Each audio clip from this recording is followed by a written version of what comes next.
One single instance for just you. So that's the first area of innovation, and we call that putting the RPG back in MMORPG. The second thing that we're trying to do is we're trying to create a living, breathing world, a truly dynamic world, and we do that through our dynamic event system. So as you're playing through the game world with all the other players that are out there, Guild Wars 2 is a persistent world where all of those players are going to be in the same area with you. And we have events that kick off all over the game world as you're running around. So we don't have traditional quests. You don't walk up to a guy, talk to him, get a big wall of text that you need to read, and the guy tells you, hey, there's something horrible going on out in my field. And you walk out in the field, and there's a bunch of guys standing there doing nothing, waiting for you to kill them to complete the quest. We've gotten rid of all that. You don't have to read to know what's going on in our game. When you're out exploring in the world, characters are going to come running up to you, and they're going to scream, oh my god, there's bandits trying to burn down my farm, please come help. You're going to look over, and you're going to see a farm that's on fire. You're going to see bandits running into the field. All of this stuff naturally draws you into the content so that you don't have to read about it. You don't have to follow this very direct path. And all of these events can branch and change the world. So, for example, if you don't save the farmer's farm, parts of it get burned down, and a merchant in town can no longer sell goods because the farmer isn't there to provide anything for them. In more advanced cases, that might branch out into further event chains where the bandits begin to attack other areas nearby. And players get the choice to go help in these events, and if they do, they can beat the bandits back and eventually help save the farm and the surrounding areas. And if they don't, they start losing control of other places around there. It's important to note that these dynamic events scale in difficulty. So as more players show up, there are more enemies, and those enemies become more difficult, so that everybody always has enough to do when one of these dynamic events is going on. Another thing that's important that we did here is, if you kill creatures during these events, and let's say you're attacking them and your buddy's attacking them, if you both kill that creature, you both get credit for it. There's no kill stealing, there's no kill locking, you can't tag monsters so no one else can do it. We're trying to build a strong sense of community with Guild Wars 2, and our dynamic event system is at the core of that. So when you see another player running around in the game world, they're there to help you, and you're going to be excited to see other players, because it means that events are going to scale, you're going to have more to do, the events are going to become even more exciting, and all of you are going to be getting loot from the stuff you're doing. No one there is robbing you of the stuff that you could experience.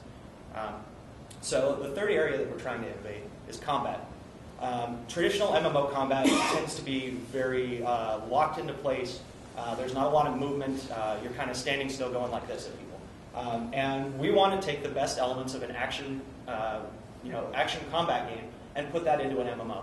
So we've added dodging. You can roll out of the way of attacks and dodge projectiles and dodge weapons. We've got a lot of movement-based skills that move you around, and positioning is super important in our game. So we've done all of that to try to make our combat system much more action-oriented, much more fun to play, and much more interesting to watch as well. So with that being said, we're going to show you a little bit of the game. Cool. Guild Wars 2 is set in the same world as Guild Wars 1, Tyria, but it is 250 years later. And in that time, the world has changed. Landforms have changed, new races have arisen, and the Elder Dragons have awoken, which is a threat to all the races. And the story of Guild Wars 2 is how the races come together to meet a greater threat. In the game, when you create a character, you're choosing one of those 5 races. Our first question, this is the first question you hit that basically is based upon a previous choice. You were a Guardian. What kind of armor are you wearing as a symbol of your rank? And you have 3 choices. This will change your look initially. This is not enabled at the moment, so we're just going to press on. This is a role-playing question. We say, trouble may follow me, but I use my blank to overcome it. It could be your dignity, or your charm, or your ferocity. And because of what you choose, when you go into conversations with player characters, they may give you different options. You may have a different way of approaching things. And as you go through the game, you can be more ferocious, and you tend to drift more in the ferocious direction. Or if you can be more dignified, you drift in the dignity. So our role-playing is not a good versus evil type of operation, but rather a character tendency. How are you playing your character? And it can change over time. You'll notice as we go running forward here, you don't want to miss a chance. You've got a character talking to you, telling you what to do, telling you to come over and check in with them. There's nothing here that's a giant wall of text you need to read. We're going to pop up a cinematic to tell you the story. The idea is to draw you in and make it more immersive so you don't have to just read everything to understand. Tell me what I must do to prove myself. For instance, anyone can come and interact with these creatures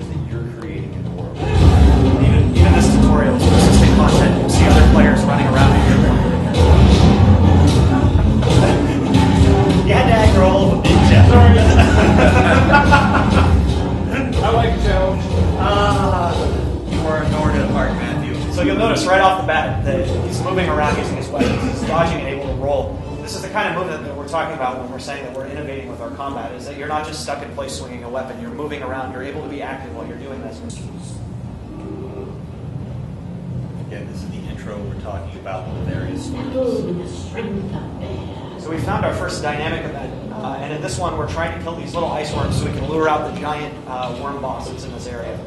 So I talked earlier about how these events dynamically scale. So the more people that are here participating, and there's a number of players here right now, the more worms that'll pop out, the more that you need to kill to complete the event.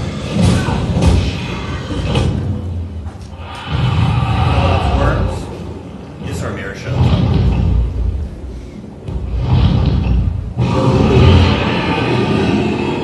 This is the point in a traditional MMO where you would be gathering 5 wolf tails or killing 10 rats. We've tried to throw a giant boss at you in the first 10 minutes to really kind of show that we're trying to up the ante on what the game experience should be like.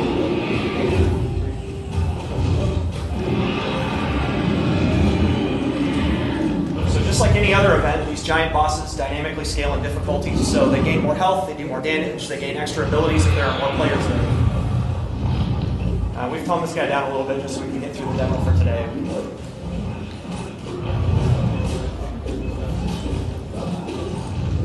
Some people notice with dynamic events is actually up the other way before you actually see the dynamic event progress as you or anyone else in the area is actually contributing to that event or to completion.